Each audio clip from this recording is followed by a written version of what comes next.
Hola, ¿qué tal amigos de Educarte Fiscal? Es un gusto nuevamente para mí estar aquí con ustedes y por supuesto contar con la presencia de mi amigo y compañero, el maestro Luis Alberto. Luis, ¿cómo estás? ¿Qué tal, Alejandro? ¿Qué tal, amigos de Educarte Fiscal? Pues muy bien, muchas gracias. Igual muy contento de estar nuevamente aquí con ustedes en el foro. Y pues todo un gusto en compartir también con ustedes, amigos de IMEFI TV. Muchas gracias. Gracias, Luis. Pues el día de hoy traemos un tema que probablemente a muchos contadores no les guste, pero es un tema importante porque vamos a hablar de los sujetos y obligaciones en cuanto al artículo 27 del Código Fiscal de la Federación. Muchos contadores dicen, ay, yo quiero ver el IVA, yo quiero ver el ISR, yo quiero ver el IEPS, etcétera, etcétera, Sí. ¿no? Pero bueno, el Código Fiscal de la Federación nos brinda las herramientas necesarias y no, ni siquiera es una ley secundaria, sino es una ley que establece... Complementaria, Alejandro, ¿no? Sí, evidentemente, no es una ley complementaria, como bien lo dices, sino que se encuentra al mismo nivel, ¿no, Así Luis? es. O sea, la ley del ISR, la ley del IVA, la ley del IEPS y el Código Fiscal de la Federación. Pues vamos a empezar entonces a hablar un poco del artículo 27 en sus apartados A y B. Bueno, vamos a partir. El artículo 27 se divide en 4 fracciones. Nos habla el inciso A primeramente de los sujetos y de las obligaciones. El inciso B nos habla del catálogo general de obligaciones, el C de las facultades de la autoridad y el D de casos especiales. Vamos a tratar de ir concatenando la idea a efecto de saber, a veces es muy común, Luis, que nos digan, es que el socio o accionista necesita su firma electrónica, necesita su certificado de sello digital. ¿Quién sí lo necesita y quién no lo necesita? Este es el artículo que precisamente Justo. nos indica, ¿no? Es que, miren, como sabemos, el Código Fiscal de la Federación es precisamente donde tenemos multas. O sea, si quieres hablar de dinero, lo tenemos el Código Fiscal de la Federación. Exacto. Entonces, cuando hablamos del 27 de las obligaciones al Registro Federal de Contribuyentes, precisamente aquí nos emana y nos enumera y nos clasifica, como bien comenta el maestro Alejandro, en 4 grandes rubros. Para mí los principales, digo, no es que los otros no tengan tanto, pero principalmente para personas físicas y personas morales serían apartado A y apartado B. Entonces, para darle inicio a esto, cuando nosotros tenemos el apartado A, nos habla de las obligaciones del Registro Federal de Contribuyentes y nos dice específicamente, en el A nos dice los sujetos y sus obligaciones específicas. O sea, también sabemos que nosotros cuando estamos tributando existen algunas clasificaciones para poder entrar en la parte del pago de las contribuciones, que son sujeto, objeto, base, tasa, tarifa o momento de pago. Entonces, aquí nos habla precisamente del sujeto. El RFC, quién sí y quién no, Alejandro, se tiene que dar de alta, quién se tiene que registrar. Recordemos que a partir del 2022 surgió una modificación que nos decía, todos los mayores de edad a partir de 18 años se tienen que dar de alta en el Registro Federal de Contribuyentes. Existe la obligación, pero ¿qué crees, Alejandro? No pusieron sanción. Entonces, obviamente, si no hay sanción, está la obligación, pero no pasa nada también si no lo hago. Entonces, a mí me preguntan, oye, entonces mi hijo, mi nieto, mi sobrino, ¿se tiene que dar de alta? La obligación existe, pero si no lo hace, tampoco le va a pasar nada. Hasta que obviamente entra a trabajar. ¿Qué es lo que está pasando ahora con la autoridad? Se están amarrando las obligaciones. La obligación mía de persona física darme de alta y la persona moral que me tiene que timbrar un recibo de nómina. Y esta es la forma en la que más o menos se van amarrando las situaciones, ¿no, Alejandro? Sí, efectivamente, Luis, efectivamente, no podría estar más de acuerdo contigo. Para concatenar un poco las ideas y llevar cierto orden para que sea más claro para ustedes y no simplemente estemos leyendo la ley. Voy a partir de este ejemplo.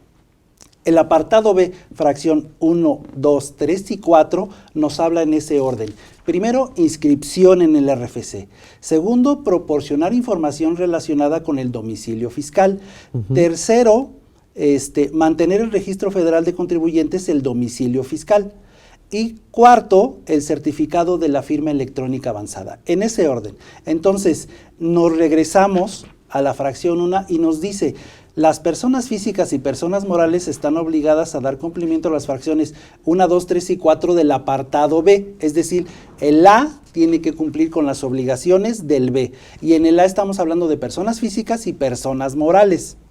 Pero nos ejemplifica y nos dice, ¿quiénes deberán cubrir esta obligación? Inciso A, aquellos contribuyentes que presenten declaraciones periódicas. O sea, acá ya tenemos el primer elemento, ¿no, Luis? Si un contribuyente asalariado no está obligado a presentar declaraciones periódicas porque no rebasa de 400,000 pesos, entonces no se encuentra obligado. Esa es la primera causa. El segundo es que estén obligados a expedir comprobantes digitales. Entonces, ¿qué idea podemos encontrar aquí? Pero fíjate, Alex, si nosotros leemos literalmente así como dice la ley, dice obligaciones. Una obligación es darte de alta en el RFC, ¿sale? Si pasamos al 1 del inciso B, dice inscripción en el RFC. Me regreso a el 1 y dice, las personas físicas están obligadas al cumplimiento si presenta declaraciones. Tú me hablas de un asalariado, Alex.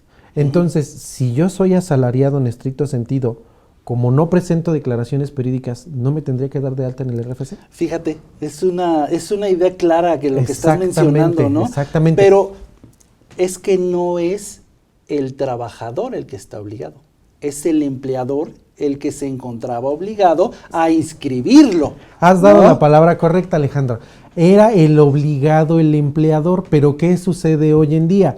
El empleador le dice, trabajador, vete a registrar, tráeme tu RFC para que yo lo pueda timbrar, ya estás registrado, el SAT ya tiene tus datos, pero aún así yo le tengo que avisar que tú estás conmigo y aquí está tu RFC. Entonces, fíjense, a eso creo que es a lo que vamos, ¿no, Alejandro? Las diferencias que existen con la realidad que pasa en nuestro entorno contra lo que nos determina la ley. Aquí la ley es muy específica y me dice, no te des de alta si no tienes que presentar declaraciones periódicas.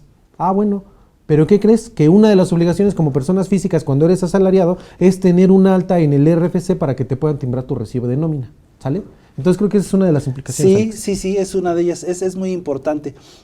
Entonces, retomando, las obligaciones del apartado B es, primero, la inscripción, Luis, ¿no? Segundo, proporcionar información de identidad al SAT acerca del domicilio fiscal y toda la información general.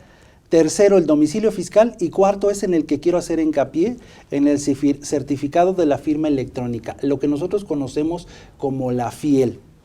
En el segundo párrafo de la fracción primera nos dice que están obligados a estas fracciones las personas físicas o morales que hayan abierto una cuenta a su nombre en las entidades del sistema financiero o sociedades cooperativas de ahorro y préstamo. Es decir, una persona, Luis, que no tiene RFC, tu hijo, tu hija, se le abre una cuenta de banco. Entonces, ya por el simple hecho de tener una cuenta en el banco, ya se encuentra obligada a cumplir con las fracciones 1, 2 y 3 de la fracción B. La primera, la inscripción. La segunda, proporcionar la información. Y la tercera, establecer el domicilio fiscal. Fíjate qué consecuencia tan grave. Ya no nos pide la cuarta y sería una barbaridad, ¿no? Porque pues si no tiene firma electrónica, no lo obligan a tener firma electrónica porque evidentemente no tiene ningún tipo de operación que realizar, ¿no? Sí, y fíjate lo importante de esto que comentas, Alejandro. Muchas veces, y yo sigo insistiendo, hay clientes, no tiene mucho, amigos de Educarte Fiscal, que un cliente me dijo, es que, bueno, no es mi cliente, es una persona, ¿no?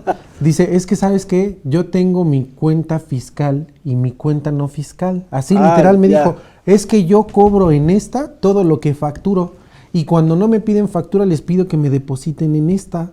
Órale, no, pues sí estás salvado por tu contador, ¿no? Tu supercontador es buenísimo. Y me acuerdo que yo le comentaba, es que ¿sabes qué? Precisamente esto, cuando tú tienes una cuenta, el simple hecho de tener una cuenta, tú tienes que ligarla con el RFC, porque es forzosamente, no puedes tener una cuenta, Alex, sin que tenga su RFC. El mismo banco por procedimiento lo tiene que solicitar. Entonces, no hay forma de que evadas esta obligación, ¿no, Alejandro? Sí, estoy de acuerdo contigo. Entonces, tenemos pues que el Código Fiscal de la Federación establece la obligación a personas físicas y a personas morales, Sí. ¿no, Luis? Que es lo que estamos viendo. En la fracción 2 del apartado A dice las personas morales además están obligadas a dar cumplimiento a las fracciones 5 y 6 del apartado B. ¿Cuáles son estas? Y esto viene de la mano, Luis, con el tema que dimos, si no me equivoco, la semana pasada, en el sentido del decreto de dividendos. La fracción 5 del apartado B nos habla de anotar en el libro de socios y accionistas la clave del registro federal de contribuyentes de cada socio y accionista en cada acta de asamblea, la clave de los socios y accionistas que concurran a la misma. Ve pues ahí, Luis. Sí, pero también lo platicábamos justo en el programa anterior de dividendos, pues muchas veces ni siquiera se hacen las actas de asamblea, Exacto, Alejandro. o sea, no se hace ni la misma junta. pero ve la consecuencia, o sea, está establecida la obligación en el Código Fiscal de la Federación y como que no la conocemos, como que no la brincamos, Sí. como que no la llevamos de muertito y es importante tenerlo pues a la mano, ¿no? O sea, saber y tener esos elementos de cuáles son las obligaciones, porque no solamente estamos hablando de presentar declaraciones, Luis. No. No solamente estamos hablando de presentar declaraciones, retenciones, timbrar nómina, cubrir cuotas sociales, no. Estamos hablando de obligaciones que si bien no propiamente podrían ser de un contador, sí tendría que ser de un abogado corporativo que se tenga a la mano. Y vuelvo a lo mismo, porque a veces el empresario dice, contador, hay que correr a un trabajador. Elabora el finiquito, elabora la indemnización y el contador se arranca, ¿no? Sí. Y empieza 90 días, 12 días, ni lo topa, o si lo topa con la UMA, o lo topa con el salario mínimo, Ajá. en fin, ¿a qué es a lo que voy? ¿Cuál es la diferencia, Luis? ¿Qué es lo que sucede con los empresarios? Nos dicen a los contadores, porque a veces los contadores decimos, pues yo lo hago, pero si llama al abogado, pues el abogado le va a cobrar, ¿no? Sí. Y el empresario generalmente como que está muy acostumbrado en el sentido, pues si me cobra, que me cobra poquito, y si no, que le haga el contador, ¿no? Es que ¿sabes qué pasa, Alejandro? Creo que son dos vertientes. La primera, muy importante que comentas, es la parte económica. El contador normalmente, tienes al contador ahí a la mano, lo tienes ahí dentro de tu corporación, entonces, ¿qué dices? ¿Sabes qué? Contador rápido, son números. ¿Quién es el de los números? El contador. Hazme el cálculo, porque es un cálculo. Hazme el cálculo de finiquito o liquidación como proceda y lo haces aquí rápido. Es parte de tus funciones porque estás percibiendo un sueldo aquí, Alejandro. Si eres externo, igual, háblale al contador. ¿Por qué? Porque normalmente recibe su mensualidad y obviamente lo tenemos aquí. ¿Cómo fungen los abogados? Normalmente, Alex, digo, salvo algunos casos en contrario, perciben mensualidades, pero normalmente el abogado le hablas cuando tienes un problema, porque no es que constantemente tengas problemas mes a mes. Entonces, obviamente, como le vas a hablar de manera extraordinaria, pues va a ser otro tipo de pago el que va a implicar. Entonces, obviamente no le conviene. Pero lo que se refiere al maestro Alejandro, y nosotros también como contadores tenemos la culpa, Alex, porque decimos, échame tú el finiquito, yo lo hago, está re fácil, yo me rifo, yo me lo echo. Pero, ¿cuál es la realidad de las cosas? Que cuando nosotros hacemos este cálculo tenemos que estar bien conscientes de la Ley Federal del Trabajo.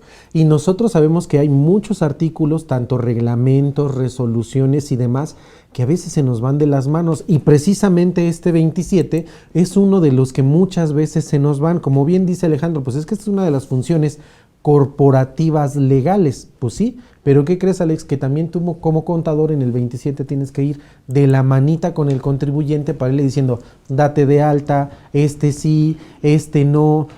Por ejemplo, ahorita, tengo mucho, Alex, me imagino que todos los amigos de Educarte Fiscal les están llegando cartas de invitación por parte del SAT. Y también por parte del IMSS y por el 3% de la Secretaría de Finanzas aquí en el Estado de México y en la Ciudad de México. Me llegó apenas una en donde dicen, por favor que se presente el representante legal. Se presenta el representante legal. Oye, pero es que ella es administrador único. Oye, pero ella está fungiendo como trabajador de la empresa. ¿Sabes qué? Lo tienes que dar de alta en el Seguro Social. Oye, no, pero si es administrador único, si es el administrador, no lo puedo dar de alta. Bueno, pues tercos, Alex, tercos. La diferencia entre el ser y el deber ser, ¿no? Sí, Alex. O sea, si no existe una relación laboral vigente, no hay una subordinación esencial de conformidad con la Ley Federal del Trabajo, entonces, ¿cómo pretenden que así sea. Mira, ¿no? O sea, aquí la socia sí era trabajadora de la sociedad, pero era el administrador único. Recordemos que la Ley General, Ley Federal del Trabajo, Federal del Trabajo nos especifica que cuando eres administrador único, ¿cuál es la función del administrador único? Ser voz de la persona moral. Recordemos que la persona moral es un ente, no existe como tal físicamente, pero funge el administrador único como la voz, como la persona física, válgame la redundancia, la persona física que va a dar voz a la persona moral. Entonces, es como si yo le dijera, Luis, tienes que levantar esto. Ah, pues sí, yo tengo que seguir las indicaciones de Luis, pero son indicaciones mías. Obviamente ahí es donde parte lo que tú comentas, Alejandro. No existe subordinación. Yo no me puedo subordinar a mí mismo. claro. Entonces, ¿qué pasa? Aquí, ¿sabes qué fue lo que se tuvo que hacer, Alejandro? Así porque teníamos una opinión de cumplimiento negativa por esta situación. Entonces, tuvo que dar de alta a la persona, pagar de forma anualizada todo lo que se tenía que pagar y después solicitar un pago del indebido para que se me actualizara mi constancia de situación fiscal. Fíjate. Sí, porque el personal que estaba ahí, a fuerza quiso de la... Ay, bueno, ¿qué nos...? ¿Qué nos depara? Sí, mira, Luis, sé que no es el tema, pero es inevitable no poder hablar de esto. O sea, yo tengo el caso ahorita precisamente de declaraciones pendientes, porque la plataforma no te reconoce ingresos de una declaración que ya presentaste en tiempo, que la pagaste en tiempo y forma, y no te reconoce ingresos, y si no el sistema te reconoce como si no hubieras presentado nada.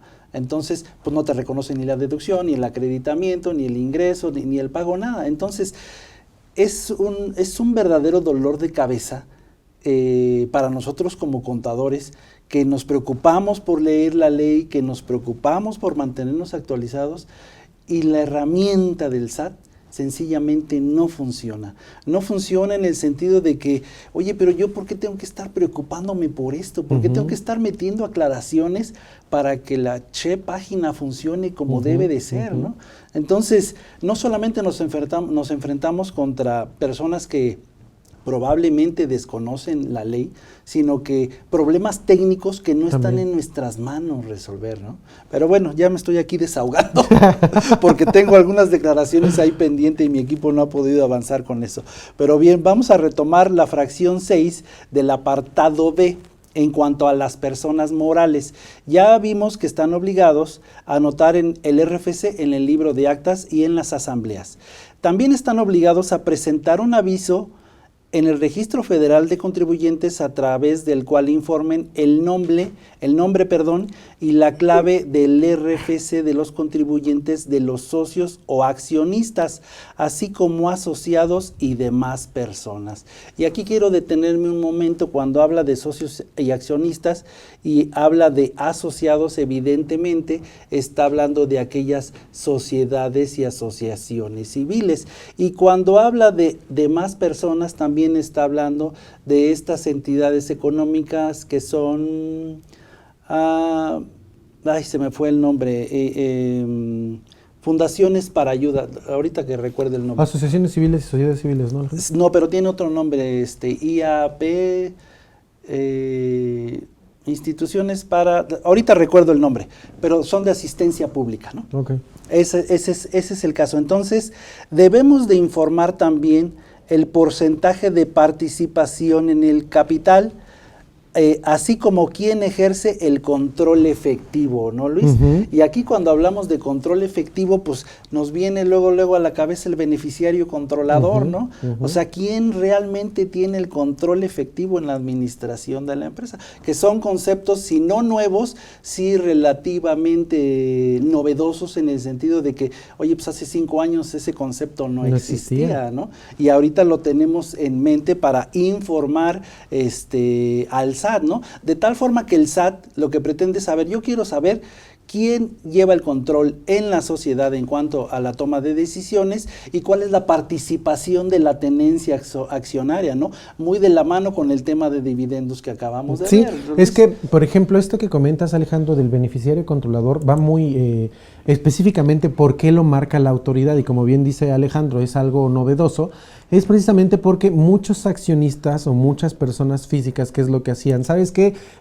Alejandro es el dueño y yo soy el barrendero de la empresa. Barrendero de la empresa, yo lo voy a hacer socio o accionista. Y usted tiene el 90% de la empresa y le voy a dar ahí algunos pesos para que le vaya mejor. Bueno, pues obviamente yo feliz, porque obviamente voy a percibir más ingreso, pero quien realmente tiene el negocio de la empresa es Alejandro, quien realmente hace los movimientos de la empresa es Alejandro. Entonces obviamente la autoridad que dice, ¿sabes qué? Hay prestanombres que no saben ni siquiera qué están haciendo con su nombre, no saben los movimientos, las estrategias, buenas o malas, ilusiones o evasiones que están haciendo en materia fiscal. Entonces, para saber quién realmente es el tramposo, pues sabes que destapamos el velo corporativo y necesito que me digas quién es el beneficiario controlador, en este caso Alejandro. Entonces, por eso la importancia de conocer este sexto párrafo del 27, que nos marca específicamente que tenemos que también plasmar el RFC de esta persona que es realmente la parte importante de la sociedad, ¿no, Alejandro? Sí, Luis, es importante tener estos conceptos claros a efecto de que podamos cumplir con nuestras obligaciones tributarias. Y recordemos que el Código Fiscal de la Federación no es una ley secundaria, como bien lo mencionaste, ¿no, Luis? Sí, es complementaria. Antes de irnos al primer corte, también tenemos en el apartado C cuáles son las facultades de la autoridad, y aquí es donde el asunto se vuelve muy interesante, porque encontramos cuáles son las facultades que la autoridad tiene o que el gobierno tiene para con sus gobernados, ¿no? El inciso 1 nos habla de llevar a cabo la verificación para constatar los siguientes datos. Recuerden, estamos en el apartado C del artículo 27 del Código Fiscal de la Federación. A. Los proporcionados en el Registro Federal de Contribuyentes relacionados con la identidad, domicilio y demás datos que se haya manifestado para los efectos de dicho registro. B. Los señalados en los comprobantes fiscales digitales por Internet, declaraciones, expedientes, documentos o bases de datos que lleven las autoridades fiscales tengan en su poder o las que tengan acceso. De tal suerte que si nosotros emitimos un CFDI, la autoridad va a estar facultada para verificar que esa información sea correcta. ¿No es así, Luis? Y sabes que, Alejandro, cuando nos habla precisamente de estas facultades que tiene la autoridad para poder verificar la información, no nada más el de nosotros, Alejandro, sino el de nuestros terceros. O sea, cuando hacemos una compraventa tú y yo te hago un CFDI de a ti o tú a mí.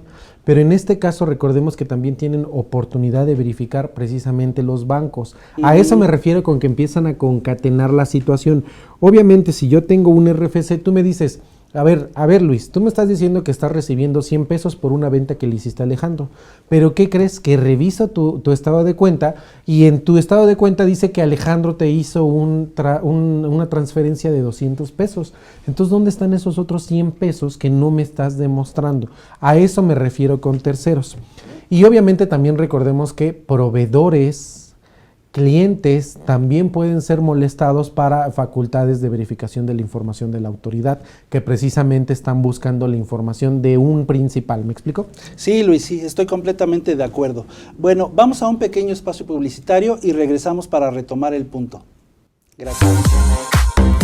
Capacítate todo el año con nuestra póliza de capacitación IMEFI. Mantente actualizado en las áreas de contabilidad electrónica, nómina, seguridad social, fiscal y PLD. Estos son los beneficios que obtienes al adquirir nuestra póliza de capacitación. Acceso a 12 consultas con expertos en las áreas mencionadas. Acceso a la videoteca donde encontrarás más de 50 cursos grabados en alta definición con temas actuales. Descarga de material de cada uno de los cursos. Acceso a todos los cursos en línea en vivo. Acceso a nuestro canal IMEFI exclusivo para todos nuestros alumnos sin cortes comerciales. Recuerda que tu póliza tiene una duración de 365 días a partir de la fecha en que la adquieres.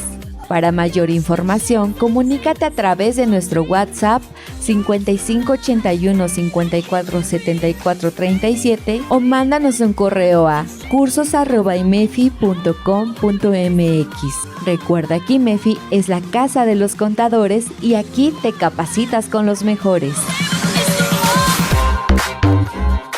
¿Te perdiste alguno de nuestros programas? No te preocupes, ahora puedes vernos las veces que quieras, a la hora que quieras, a través de nuestro canal de YouTube. O si eres de las personas que les gusta escuchar podcast mientras conduce al trabajo o a donde quiera que vayas, escúchanos a través de Spotify. No te pierdas la oportunidad de conocer temas de contabilidad electrónica, nómina, seguridad social, fiscal, PLD y muchos más, en compañía de expertos con larga trayectoria profesional. Ahora ya lo sabes, venos o escúchanos solo por IMEFI TV.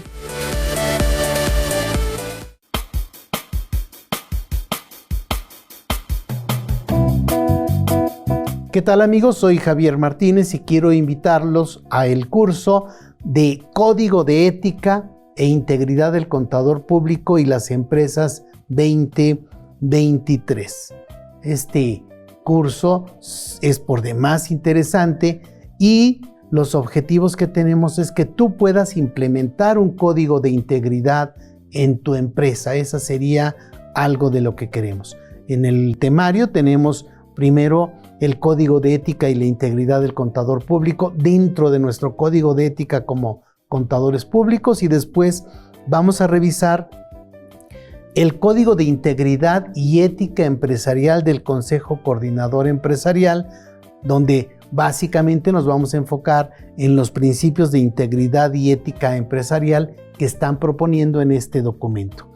La prohibición a la corrupción, la transparencia, la integridad en las inversiones y en las relaciones de negocios, la transparencia en la prohibición de aportaciones con fines políticos, la libertad en la participación política de los colaboradores, la responsabilidad en la política para evitar la corrupción, existencia de controles de verificación, el compromiso con la cultura de la integridad y honestidad en los negocios, el desarrollo de programas de integridad, los sistemas de denuncia y confidencialidad, que son muy importantes, y el seguimiento y fomento de la integridad y transparencia en los negocios. Seguro será muy interesante. Acompáñanos.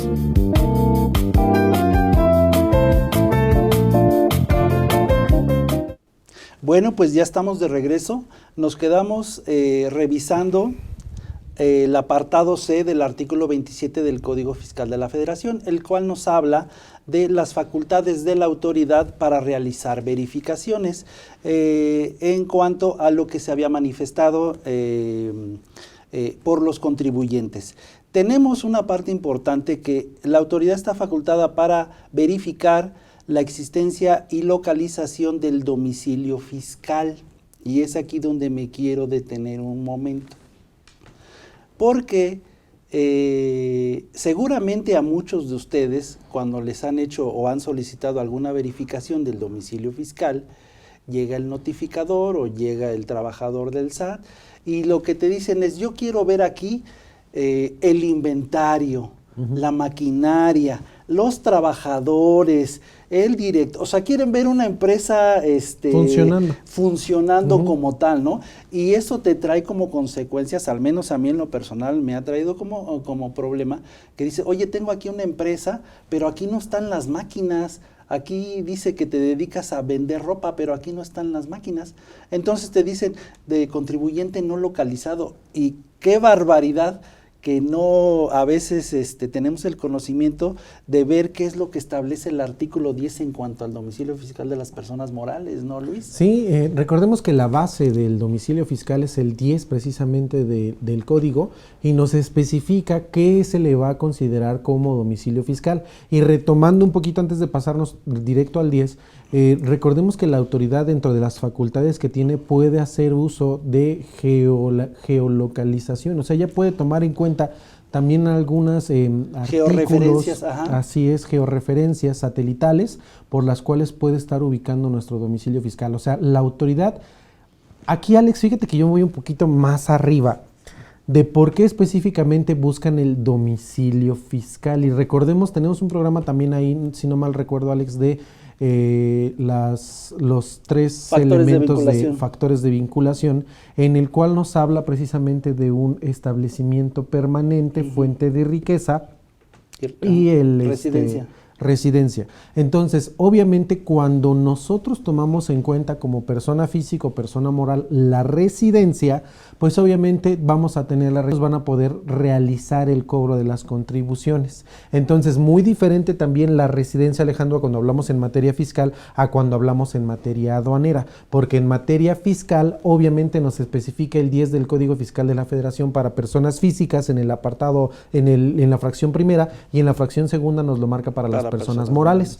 Entonces, si somos una persona moral, Alex, ¿qué nos dice precisamente el 10 del Código Fiscal de la Federación? Que el domicilio fiscal se encontrará donde esté la administración principal del negocio. ¿Y las máquinas? Así pues, ¿qué tenemos que decirles? Ese es precisamente, oye, pero yo aquí tengo la administración, a lo mejor no están aquí los socios en este momento, pero es en este lugar donde se toman las decisiones de administración de la empresa. Entonces eso lleva al traste, o sea, les tira por la borda la idea de que los inspectores quieren ver ahí las máquinas, quieren ver ahí el inventario, quieren ver ahí los trabajadores, quieren ver una bodega. Entonces, es importante tener esto a la mano porque el SAT se encuentra, si nosotros quisiéramos obtener inscribir a una empresa X en el registro, en el padrón de importadores, por ejemplo, pues es un requisito que el domicilio se encuentre verificado.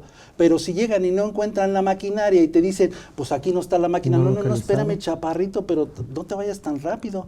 El 10 del Código Fiscal de la Federación establece que es donde esté la administración. Entonces, bueno, una cosa es el deber ser, Alejandro, y otra lo que realmente sucede, amigos de Educarte, porque ¿qué es lo que pasa realmente? Aquí, como bien dice el maestro Alejandro, las personas te dicen el verificador. Ahora, vamos un poquito más para atrás. ¿Por qué solicito una verificación? Recordemos que cuando nosotros solicitamos o bajamos nuestra constancia, nos decía domicilio fiscal verificado o no localizado, o no, hasta no verificado en algunas ocasiones. Entonces, ¿qué es una obligación como personas físicas o personas morales? Contar con un domicilio fiscal. Antes nada más lo poníamos y ese que se consideraba nuestro domicilio fiscal, pero ahora se tiene que verificar por el SAT. Entonces, nosotros mismos nos ponemos el cuchillo, Alex, nos hacemos el harakiri y le decimos, autoridad, ven a revisarme que estoy aquí, mira. Pero llega la persona trabajadora y dice, a él, también entiendo la otra parte, Alejandro, llega el verificador, él no se puso a leer todo esto como tú. ¿no? Sí. Llega y le dicen, tú ve a ver que su negocio parezca negocio. Ajá. Entonces llegó, imagínate, llega Luis, todo distraído, y dice, a ver, enséñame tu negocio. No, pues es que aquí es mi casa. Entonces no tienes máquina. Pues no, porque vendo ropa, como bien dice Alejandro. Bueno, déjame ver la ropa. Es que, ¿qué crees? Que solo la compro en el momento que se vende para no tener inventario y no tener un almacén. Entonces trabajadores... Pero ya caíste en su juego. No, espérate. Entonces trabajadores... No, pues es que tampoco tengo, porque pues yo soy el que hago la repartición y utilizo, no sé, alguna plataforma digital para que me entreguen y demás. Entonces, no eres un negocio. No, si es que el negocio soy yo, entiéndeme que el negocio soy yo. Y como ya todo es digital y como ya todo no necesito que sea un espacio físico, recordemos que hasta las grandes marcas, Alex, ¿qué es lo que hacen ahora en Estados Unidos? Ya no te ponen trajes de todos los colores y de todas las tallas. Para ahorrar espacio, ¿qué es lo que hacen desde hace como 5 años? Nada más te ponen un traje blanco, un traje azul y un traje rojo. Y te dicen, tengo en talla 32 el azul, el 36 el rojo y en 30 el morado, ¿no? Entonces, oye, quiero el 32 para ver cómo se me ve. Pues sí, pero nomás lo tengo en blanco, no vas a ver el azul. ¿Por qué? Porque ya no necesito tener una gran cantidad de inventario ahí atrás y estar guardando y almacenando cosas. Entonces, esa es la parte que a veces la autoridad todavía... Recordemos, Alex, que con la pandemia también se agigantaron y se adelantaron los pasos. Pero el personal, la verdad es que dicho de la mejor manera posible, no tiene la capacitación necesaria. Entonces, él va a hacer su trabajo y dice, no encontré un negocio. Pero en apoyo a las personas que nos están viendo, precisamente ese tip, porque ¿qué va a decir? No lo encuentro, fírmale. Y ya con eso menos te van a poder Exacto. defender porque tú lo estás aceptando. No, espérame. Yo voy a manifestar, a ver, tú pon lo que tú quieras y yo voy a manifestar en el acta lo que en mi derecho corresponde. Yo voy a poner de conformidad con el artículo 10, fracción A del Código Fiscal, fracción B, perdón, del Código Fiscal de la Federación, se establece que las personas morales tendrán su domicilio fiscal donde se encuentre la administración.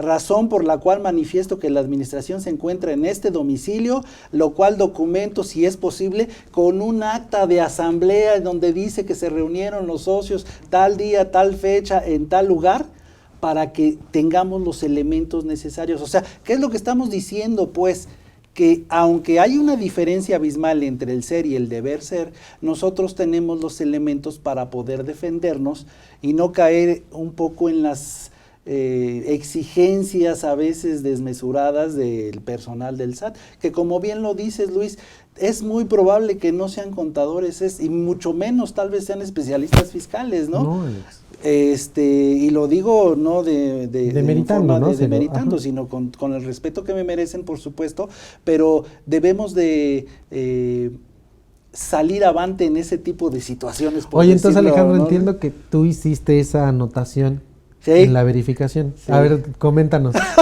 ¿Te lo dieron como bueno o te lo dieron como malo? Todavía no me lo resuelven, fíjate, todavía no me lo resuelven, porque pues pasan unos días, esto recién acaba de pasar en una empresa X, que no voy a decir su nombre, pero sí son cuestiones, porque siempre se da el momento de que necesitas solicitar la verificación del domicilio, sí. Luis, siempre se da esa situación, entonces debemos de ser claros en ese tipo de conceptos a efecto de que podamos pues tener los elementos necesarios, ¿no? Porque son facultades de la autoridad, o sea, no es que no le Pero no fíjate le abras. Que no nada más sirve para la autoridad, Alejandro. Yo tengo una conocida que trabaja en cuentas por cobrar.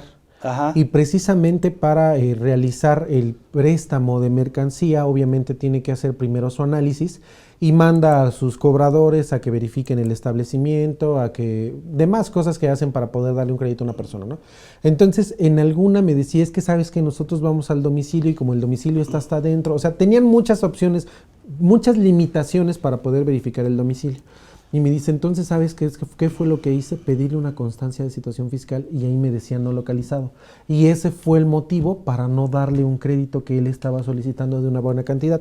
Y me decía, pues obviamente a mi empresa le pega mucho porque pues no le estoy dando un crédito a una persona que me le está solicitando y que podría hacer ventas para mí, porque aparte se le estaba cayendo un negocio muy fuerte que tenía con Trooper. Ay, perdón, ya dije la empresa con la que trabajaba mi conocida, se le estaba cayendo el negocio con esta empresa reconocida, entonces ellos lo que necesitaban era captación de clientes, entonces por eso estaban haciendo hasta promociones y demás, y me decía, es que no estaba localizado. Si no está localizado, ¿qué quiere decir? Que a lo mejor es una empresa fantasma, sí. Yo le voy a soltar la mercancía, nunca me la van a pagar. Entonces, no nada más ya nos está sirviendo, fíjense lo que está provocando la autoridad, que no nada más sea una parte de fiscalización de la misma autoridad, sino que también nosotros como clientes, proveedores, también verifiquemos la parte, Alejandro. Y fíjate que ahorita que lo mencionas, Luis, también el sistema financiero trae la misma línea. Sí. O sea, oye, vamos a abrir una cuenta, pero necesito ver que no seas una empresa facturera, que no seas una empresa de papel. Entonces vamos a ir a las oficinas antes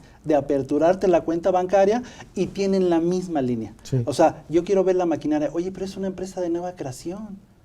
O sea, tienes la escritura constitutiva, fue de hace 2 meses, todavía no tengo nada. Sí, pero aquí dice que vendes ropa, necesito ver el almacén de ropa, ¿no? Algo. Entonces, ¿qué es lo que hace evidentemente el SAT? Pues que nos fiscalicemos entre todos, ¿no? Sí. Pero bueno, ya nos estamos saliendo un poco del asunto, pero al menos ahondamos más en esa facultad de la autoridad. El inciso 3 del apartado C nos dice que otra facultad de la autoridad es establecer mecanismos simplificados de inscripción al RFC. Échate ese trompo a la uña, Luis. Mecanismos simplificados, cuando anteriormente podríamos inscribir las personas físicas en línea, ajá, ahora ya no se puede hacer en línea, se puede hacer una preinscripción y tienes que acudir en forma presencial para que te tomen todas las huellas digitales. Pero bueno, Aquí, No, espérate, a eso súmale, Alex, que no había citas. Es más, todavía no hay. fíjate. Ahorita, amigos de Educarte Fiscal, ustedes saben y están al día que no hay como tal citas para poder hacer todo este tipo de trámites. O sea, antes, hasta para el IMSS, Alex, tú generabas el mismo número de seguridad social del trabajador y sin problema lo dabas de alta su RFC y de manera automática en 1 hora, yo creo, ya podías dar de alta al trabajador y sale, ya está su recibo, vámonos, ya se acabó. Ahora no, ahora ¿qué tienes que hacer? No tiene RFC, ve por favor a Alzada a solicitar tu RFC. Ahí va el pobre trabajador y dice, es que ¿para qué lo pido? ¿Y qué le voy a decir? Si bien está bien asesorada, voy a trabajar y ya. Pero a veces, no, es que también quiero vender y empiezan a hacer algunas cosas ellos ante la autoridad y les ponen sueldos y salarios, actividad empresarial y servicios profesionales. Uy, no, pues ya tiene obligaciones. Entonces, esas son cosas que a veces creo la autoridad, entre tanto quieren abarcar, a veces se les van de las manos y en lugar de agilizar las cosas, nos están complicando las cosas. Sí. A modo de que no puedas hacer tu trabajo de manera directa y rápida, ¿no, Alejandro? Sí, o sea, como que una cosa es lo que establece la ley y otra cosa es lo que realmente sucede en la práctica, ¿no? Otra de las facultades de la autoridad es precisamente que los residentes en el extranjero sin establecimiento permanente en México, pues podrán solicitar su inscripción en el RFC también, ¿no? La fracción 5, realizar la inscripción o actualización en el Registro Federal de Contribuyentes basándose en los datos que las personas le proporcionen de conformidad con este artículo o en los que obtenga en cualquier otro medio. O sea, que ahí vamos precisamente en lo que sucede con los CFDIs, ¿no? Oye, yo tengo una actividad de compra-venta de ropa, por ejemplo, pero me equivoqué en la clave del producto y le puse zapatos, pues te voy a ampliar la actividad, ¿no? Me equivoqué y le puse arrendamientos, te voy a ampliar la actividad. O sea que el SAT dice, yo voy a tomar la información de donde me llegue. Pero fíjate, Alex, la implicación, este parrafito para mí es de los más importantes y esenciales del 27. Me voy a permitir leerlo, pero de manera cetáceo, diría por ahí algunos de mis alumnos, despacito, dice, actualización del RFC, desde que vemos el encabezado nos habla de una actualización, o sea, tú me dices, tu RFC dice una cosa, pero yo tengo la facultad, yo como autoridad tengo la facultad, o sea, no creo lo que tú me dices para empezar. Entonces me dice, realizar la inscripción. ¿Qué quiere decir? Cuando hablamos en materia fiscal, recordemos que existe un hecho imponible y un hecho generador. El hecho generador es cuando yo realizo la compra-venta. El hecho imponible es cuando yo me doy de alta, por así decirlo, en el SAT. ¿Sabes qué? Yo voy a vender zapatos. Bueno, me estoy dando de alta, es el hecho imponible. A lo mejor nunca vendo un zapato, Alejandro. Compro zapatos y me lo exhibo, pongo un local o un puesto, como sea. Pero nunca vendí ninguno porque estaban muy caros, porque estaban muy feos. Por demás, nunca existió el hecho generador. Pero aquí me dice la autoridad, ¿qué crees? Que yo te voy a actualizar. A lo mejor yo, Luis, el mismo ejemplo, compro zapatos, me pongo un local en algún centro de alguna ciudad y me empieza a ir bien. Empiezo a recibir dinero. Entonces la autoridad empieza a decir, a ver, espérate, y tú estás dado de alta, Luis, como asalariado, porque trabajas en una empresa como obrero. Pero ¿qué crees? Ya me di cuenta que tú estás haciendo otra actividad, entonces no te preocupes, mira, ni te molestes. Yo te ayudo. Yo te ayudo. Yo te hago el paro. Exactamente. Y uno ¿Qué dice, hago? no me ayudes, compadre. Ándale, no, de esas ayudas no necesito. Actualiza automáticamente la autoridad, es una de sus facultades. ¿Y qué pasa cuando te actualiza, Alejandro? ¿Qué sucede realmente cuando te actualiza la autoridad? Pues te asigna un hecho generador nuevo en el cual vas a tener que contribuir con el gasto público, ¿no? Para rápido, ¿qué va a decir? ¿Qué va a decir la autoridad? Actividad empresarial y servicios profesionales. Ya cobraste tanto, dame mi dinerito. Oye, espérate, pero yo quería ser reciclo porque... No, pero ya estás en actividad empresarial y cámbiate a reciclo, Alejandro. Hasta el otro año. Si bien te va y si puedes. Y si los condicionantes lo permiten, de lo contrario, pues ya te actualizó. Fíjese, entonces es la parte importante. O actualización del Registro Federal de Contribuyente basándose en los datos de las personas que proporcionen en conformidad con este artículo o se obtenga por cualquier otro medio. Fíjense lo importante ahí está el punto. Ese de es el... cualquier otro medio. O O sea sea, que- lo deja tan ambiguo, Alejandro, que hasta un chisme puede ser motivo. Esa era la palabra que iba a decir. O sea, aquí tienen cavidad los chismosos. Oye, ¿sabes qué? Ese cuate tiene otros ingresos. Ajá. No sé si exactamente a eso se refiera. Entonces, está en tan el ambiguo, sentido Alejandro, de que, mira, la ley exactamente. tendría que decir, si viene el chismoso de Alejandro a decirme, le voy a creer. Pero aquí dice, cualquier otro de los medios. O sea, imagínense, yo llego con una nota inventada a la autoridad y le digo, mira, autoridad, Alejandro recibió 100,000 pesos el mes pasado. La autoridad con las manos, miren, así puede decir, dame mis impuestos de 100,000 pesos, Alejandro.